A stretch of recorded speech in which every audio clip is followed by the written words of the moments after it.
Hello everyone, कसे आहात? मजेत आहात ना? सगळ्यांना श्री स्वामी समर्थ. तर आता दिवाळी उद्यावर आलेली आहे, म्हणजे लक्ष्मीपूजन आहे उद्याचं.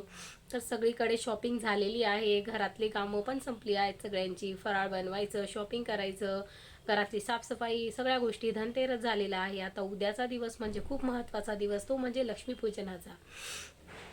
तर लक्ष्मीपूजन हे कोणी कोणी करायचं असतं हे आपल्याला माहिती आहे, कसं करायचं असतं. पण लक्ष्मीपूजन कोणी करायचं? कोणी म्हणतं कुमारिकांनी करू नये, कोणी म्हणतं विधवांनी करू नये, लहान मुलांनी करू नये, असं काहीही नाही आहे. तर लक्ष्मी आणि नवरा बायको म्हणजे कोण असतात? तर शिवपार्वती. आणि शिवपार्वती म्हणजे जर तिचा नवरा तिला सोडून गेला तर ती फक्त राहते, पण तिच्यामध्ये त्याची शक्ती येते. म्हणजे शिव आणि पार्वती हे एकच आहेत. त्याच्यामुळे जर एखादी स्त्रीचा नवरा नसेल, गेलेला असेल, तर तिनेही या दिवशी लक्ष्मीपूजन करायचं असतं.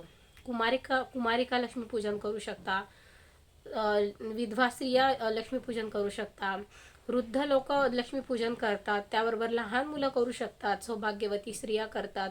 तर अशा पद्धतीने देवांची सेवा करण्याचा अधिकार हा सगळ्यांना आहे. लक्ष्मीपूजन म्हणजे अशी कोणती वेगळी गोष्ट नाही आहे, ती म्हणजे देवाची सेवा आहे, देवाचं पूजन आहे. लक्ष्मी माता आहे म्हणून आपण विधवा स्त्रियांनी हे पूजन करू नये असं कोणी कुठेही लिहिलेलं नाही आहे. तर सगळ्या ठिकाणी प्रत्येकाला अधिकार आहे. ही उत्पत्ती ही देवाचीच आहे आणि सगळ्यांचा देवावरती पूर्णपणे अधिकार आहे. आणि देव कधीही कोणामध्ये भेदभाव करत नाही की ही ही व्यक्ती विधवा आहे, ही व्यक्ती सौभाग्यवती आहे तर हिनेच करावं, कुमारिकांनी करू नये, असंही काही नाही आहे. तर सगळे व्यक्ती, सगळ्या स्त्रिया लक्ष्मीपूजन करू शकतात, हे लक्षात ठेवा. आणि तुम्हाला लक्ष्मीपूजन आवर्जून करायचं आहे. जी पण स्त्री माझा व्हिडिओ ऐकत असेल तिने नक्की ऐका की लक्ष्मीपूजन म्हणजे फक्त सौभाग्यवती स्त्रियांनी करावं असं नाही आहे, तर तुम्हीही ते करू शकतात. कारण या जीवनामध्ये जगण्याचा अधिकार प्रत्येकाला देवाने दिलेला आहे. आणि समाजातली ही जी वेगवेगळ्या पद्धती लागू करणारी लोक आहे, ही आपल्यासाठी काहीच करत नाही.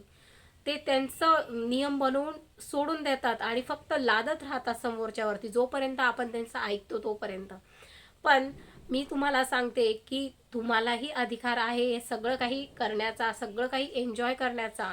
हा सण म्हणून नाही तर सेवा म्हणून करा. सण तर आहेच आहे, पण ज्याच्यासाठी आहे त्याच्यासाठी. पण आपण सेवा करून देवी आईला आपल्या घरामध्ये बोलवायचं, तिची सेवा करायची, हे प्रत्येकाचा कर्तव्य पण आहे, तो प्रत्येकाचा अधिकारही आहे. तो आपल्यापासून कोणीही हिरावू शकत नाही.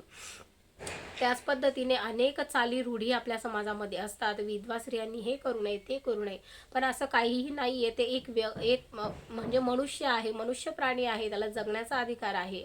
ती जर तिच्या आयुष्यामध्ये तिचा नवरा जर तिला सोडून गेला तर तिचा काहीही दोष नसतो. ती तर जिवंत आहे ना. तर जिवंत जीवाला जाळण्यापेक्षा म्हणजे जगता जगता त्याला व्यवस्थितपणे जगू देणं हेच खरं समाजातील लोकांचं कर्तव्य आहे. उगाच त्यांना कुठल्याही परंपरा दाखवून, काहीही सांगून, त्यांना चांगल्या गोष्टींपासून परावृत्त करणं किंवा जास्तीत जास्त त्यांना दुःखामध्ये लोटणं हे चुकीचं आहे. त्यांच्या आयुष्यात आधीच खूप दुःख असतात आणि आपण जर अशा चालीरीती रूढी त्यांना दाखवल्या, सांगितल्या किंवा समाजाने त्यांच्यापुढे लादल्या, तर मग त्याही व्यक्ती कशा काय सुखी राहू शकतात? तर समाजामध्ये सगळ्यांना सुखी राहण्याचा अधिकार आहे. देवाचं करण्याचा तर प्रत्येकाला अधिकार आहे, कारण तोच खरा जन्मदाता आहे. इतर लोकांचे कुठलाच रोल आपल्या आयुष्यात नाही आहे. फक्त समाजामध्ये राहायचं आहे म्हणून आपण इतरांसोबत जमवून घेतो, आपण समाजशील प्राणी बनून राहतो. पण ह्या सगळ्या गोष्टी तुम्ही परस्पर ठरवा, स्वतःच्या मनाला पटेल तसं करा. कुणाच्याही सांगण्यावर, कुणाच्याही याच्यात जाऊन काहीही गोष्ट ठरवू नका. त्याच पद्धतीने आपल्याला लक्ष्मीपूजनाच्या दिवशी आवर्जून काही गोष्टी करायच्या आहेत. त्या म्हणजे 12 वाजेपर्यंत तुम्हाला जागायचं आहे. 12 वाजता तुम्हाला एक गाईच्या तुपाचा दिवा लावायचा आहे बाहेर मस्तपैकी. लक्ष्मी मातेचं स्वागत करायला तुम्हाला 12 वाजता एकदा आरती करायची आहे. कारण की 12 वाजता लक्ष्मी सगळीकडे फिरत असते आणि बघत असते की तिची सेवा कोण करतंय. त्याच्यामुळे तुम्हाला 12 वाजता लक्ष्मीला सुद्धा एकदा झाडत झाडत बाहेर काढायचं आहे आणि लक्ष्मी मातेचं स्वागत करायचं आहे, आरती म्हणायची आहे. दिवे म्हणजे आपले लागले जे दिवे आपण लावतो ते 12 वाजेपर्यंत तर काही राहत नाही, पण तरी एखाद दोन दिवा तरी आपल्या दरवाजात लावला गेलेलाच पाहिजे. आणि तुम्हाला उद्या महत्त्वाचं म्हणजे दरवाजावर स्वस्तिक काढायचं आहे, तुम्हाला उंबरठ्याचं पूजन करायचं आहे, हळदी लेपन करायचं आहे, तुम्हाला घरात तुमची तिजोरी तिथे स्वस्तिक काढायचं आहे, मुख्य दरवाजावर स्वस्तिक काढायचं आहे, तुमच्या देवघराजवळ स्वस्तिक काढायचं आहे. अशा पद्धतीने स्वस्तिक, शुभ लाभ ही सगळी पॉझिटिव्ह चिन्ह, शुभ चिन्ह आहे ही तुमच्या घरात उद्या असलीच पाहिजे. या महत्त्वपूर्ण काही गोष्टी आहेत ज्या तुम्हाला उद्या आवर्जून करायच्या आहे. त्याच पद्धतीने तुळशी मातेपासून आपल्या देवघरापर्यंत तुम्हाला लक्ष्मीची पावलं काढायची आहे. त्याच पद्धतीने आपल्या घराच्या एंट्रन्सपासून सुद्धा तुम्हाला लक्ष्मीची पावलं काढायची आहे. आणि उद्याच्या दिवशी जमेल तितकं घरामध्ये स्वच्छता ठेवा, छान डेकोरेशन करा, दिवे लावा आणि छान पद्धतीने जशा सेवा सांगितल्या गेलेल्या आहेत त्या पूर्ण सेवा करण्याचा प्रयत्न करा. कारण की उद्याचा दिवस हा खास दिवस आहे. आपली आई लक्ष्मी माता आपल्या घरी येत असते, तिच्या स्वागतामध्ये कुठेही कमी करू नका. श्री स्वामी समर्थ. तर अशा पद्धतीने आपल्याला जिथे स्वामींची सेवा केली जाते, जिथे स्वामींना पूजलं जातं, वेळोवेळी त्यांचं नामस्मरण केलं जाते, तिथे कशाचीच कमी नसते. कारण साक्षात भगवान विष्णूंची सेवा आपण जिथे करतो तिथे देवी आई म्हणजे लक्ष्मी माता ही मागे राहील का?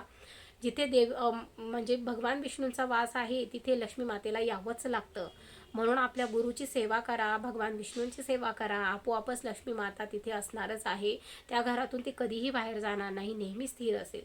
त्याच्यामुळे आपल्या गुरूंना पूजा, त्यांचं स्मरण करा आणि आपल्या घरी येण्याचं आवाहन करा आपल्या गुरूंना की आपल्याकडे लक्ष्मीपूजन आहे, दिवाळी आहे, तर स्वामी तुम्हाला माझ्याकडे दिवाळीसाठी यायचंच आहे.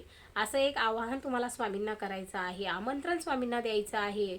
जसं आपण आमंत्रण दिल्याशिवाय कुणीही आपल्या घरी येत नाही, त्याच पद्धतीने स्वामींनाही तुम्हाला आमंत्रण द्यायचं आहे. माता लक्ष्मीला तुम्हाला आमंत्रण द्यायचे आणि आमंत्रण देताना खडी साखर ठेवा आणि स्वामींना आमंत्रण द्या की स्वामी आमच्याकडे तुम्हाला यायचंच आहे, दिवाळी आहे, तुम्ही माझे गुरु आहात, तर तुम्ही माझ्या घरी सगळ्यात आधी यावं अशी माझी अपेक्षा आहे. आणि त्यासोबत माता लक्ष्मी त्या पण येतीलच, पण त्यांनाही आपल्याला आमंत्रण देण्याचं कर्तव्य आहे. तर एवढा मोठा सण आहे, आमंत्रण द्यायला विसरू नका देवांना. आणि घरामध्ये छान गोडधोडाचा नैवेद्य करा, छान सजावट करा, छानपैकी सगळ्या सेवा करा. सगळं काही इत्यंभूत म्हणजे जे तुम्हाला आता इतक्या दिवसापासून आपण तयारी करतो, तर एका दिवसामध्ये आपल्याला सगळं काही करायचं असतं. तर कुठेही चुकू नका. वर्षातून एकचदा येणारा सण आहे आणि खूप महत्त्वाचा आहे. आपल्या वर्षभरातल्या आर्थिक स्थिती हा दिवस बदलू शकतो. त्याच्यामुळे तुम्हाला नक्कीच या सगळ्या सेवा आवर्जून करायच्या आहेत. तर चला, तर मग या व्हिडिओमधल्या जर काही गोष्टी तुम्हाला आवडल्या असतील तर नक्की लाईक करा, चॅनलला शेअर करा, जास्तीत जास्त सबस्क्राईब करा आणि पुन्हा एकदा भेटू अशाच नवीन व्हिडिओसोबत. तोपर्यंत Shri Swami Samarth. Happy Diwali to all of you.